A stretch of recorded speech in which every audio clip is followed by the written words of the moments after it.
Hello friends, welcome to healthy சமையல் vlog. இன்றைக்கி பார்க்க போகிறது என்னென்னு பார்த்தீங்கன்னா, குழந்தைங்களாம் ஸ்கூல் விட்டு வர குழந்தைங்களுக்குனா ஒரு சூப்பரான ஒரு சத்தான சாஃப்டான, பெரியவங்களுக்கு ஏற்ற மாதிரி சாஃப்டாகவும் இருக்கும் அந்த ஸ்நாக்ஸ் தான் செய்ய போகிறோம். இது வெல்லத்தை வச்சு தான் செய்ய போகிறோம். வெல்லத்தில் அதிக சத்து இருக்குங்க.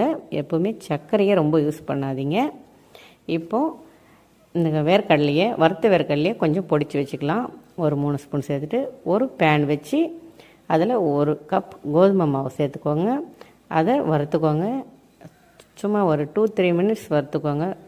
அந்த மாவு நல்லா சூடேறணும். அதுக்காக தான் நல்லா மீடியம் ஃப்ளேம் வச்சு வறுத்துக்கோங்க. நம்ம இதை வெல்லத்தை வச்சு தான் செய்ய போகிறோம். வெல்லத்தில் அதிக சத்து இருக்குங்க. ஆனால் வெள்ளை சர்க்கரையை தான் நிறைய பேர் பயன்படுத்துகிறீங்க. 19ஆம் நூற்றாண்டுலாம் பார்த்திங்கன்னா சர்க்கரையே, வெள்ளை சர்க்கரையே கிடையாது, யாருமே யூஸ் பண்ணலை. அப்போல்லாம் வெல்லம், கரும்புலேருந்து வெல்லம் எடுத்து அதில் தான் யூஸ் பண்ணியிருந்தாங்க. வெல்லம் பார்த்திங்கன்னா இந்த வெயில் காலத்துக்கு உடலை குளிர்ச்சி அடைய வைக்கும், நரம்புகளை ரிலாக்ஸாக வச்சுருக்குங்க. அதனால் நிறைய மோஸ்ட்லி செய்கிற ஸ்நாக்ஸ் எல்லாம் வெல்லத்தை வச்சு செய்யுங்க. இப்போது அது ஒரு வேறு பாத்திரத்தில் சேர்த்துடலாம் அந்த கோதுமை மாவை. இப்போது 1 கப் வெல்லம் சேர்த்துக்கோங்க. அதே பேனில் 1 கப் தண்ணி சேர்த்துக்கோங்க. கரெக்டாக இருக்குங்க.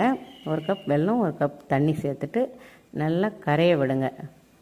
நல்லா கரைஞ்சா போதுங்க. இது நல்ல பெனிஃபிட்ஸ் அதிகமாகிறதுனால இந்த மாதிரி சத்தான ஸ்நாக்ஸ் எல்லாம் குழந்தைங்களுக்கு கொடுத்துட்ருங்க. இப்போ இதை வடிகட்டி எடுத்துக்கலாம். ஏன்னா அதில் கொஞ்சம் தூசு இதெல்லாம் இருக்கும், மண் இதெல்லாம் இருக்கும் அடியில். அதனால் வடிகட்டிட்டு அதே பேனில் இந்த தண்ணியை சேர்த்துடலாங்க.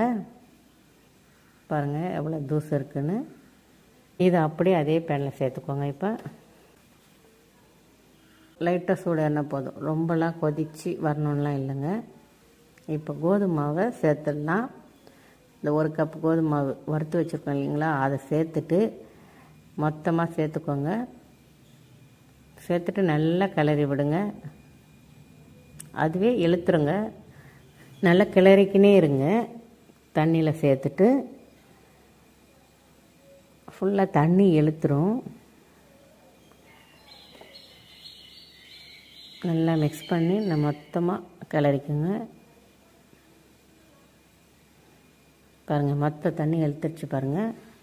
அரைச்சி வச்ச வேர்க்கடலை பொடி சேர்த்துடலாங்க. ஒரு 3 ஸ்பூன் சேர்த்துடலாம். இப்போ தேங்காய் துருவல் ஒரு 3 ஸ்பூன் சேர்த்துக்கோங்க. ஏலக்காய் தூள் ஒரு 1/4 ஸ்பூன் சேர்த்துக்கோங்க. சேர்த்துட்டு நல்லா மிக்ஸ் பண்ணி விட்டுக்கோங்க. பாருங்கள், மாவு கொஞ்சம் சூடு ஆறுற வரைக்கும் விட்டுட்டு, ஆறின உடனே இந்த மாதிரி நல்லா உருண்டை பிடிச்சிக்கலாம். உருண்டை பிடிச்சி நல்லா ப்ரெஸ் பண்ணிக்கோங்க. இந்த மாதிரி 2 கைகளால் வச்சு கூட ப்ரெஸ் பண்ணிக்கலாங்க. எடுத்துக்கலாம். உங்களுக்கு ஈஸி மெத்தடுன்னு பார்த்தீங்கன்னா இந்த மாதிரி உருண்டை பிடிச்சிட்டு நல்லா 2 கையில் வச்சு ப்ரெஸ் பண்ணிக்கோங்க. இந்த மாதிரி பண்ணிக்கோங்க. பாருங்கள், சூப்பராக வந்துடுச்சு. இதே மாதிரி எல்லாத்தையும் செஞ்சுக்கலாங்க. அவ்வளோதான். மொத்தத்தையும் இதே மாதிரி செஞ்சு வச்சுக்கோங்க. இப்போ இட்லி பாத்திரம் வச்சு அதில் தண்ணி ஊற்றி நல்லா கொதிக்கணுங்க. கொதி வந்த உடனே மேலே ஒரு தட்டு வச்சு அதில் ஒவ்வொன்றா வச்சுக்கோங்க. நெய் தடவிட்டு கூட வைக்கலாம், ஆனால் நமக்கு வேண்டாம். பாருங்கள், எதுவுமே அந்த ஒட்டலை, அதனால் வேக வச்சு தான் எடுக்கிறோன்றதுனால அப்படியே கூட வச்சுக்கலாம். ஒவ்வொன்றா வச்சுட்டு இப்போ க்ளோஸ் பண்ணிடலாம். மூடி வச்சு ஒரு இட்லி போலவே ஒரு 10 நிமிஷம் வேக வச்சு எடுத்துக்கலாங்க. பாருங்கள், சூப்பராக 10 நிமிஷம் விட்டேன். நல்லா மேலே ஷைனிங்காக இருக்குது பாருங்கள். இப்போ ஷைனிங்காக வந்தாவே வெந்துடுச்சுன்னு அர்த்தங்க. இப்போது ஒவ்வொன்றா எடுத்துக்கலாம். எடுத்து ஒரு பிளேட்டில் எடுத்துக்கலாங்க. பாருங்கள், ஒரு சாஃப்டான சூப்பரான ஒரு ஸ்நாக்ஸ் ரெடிங்க.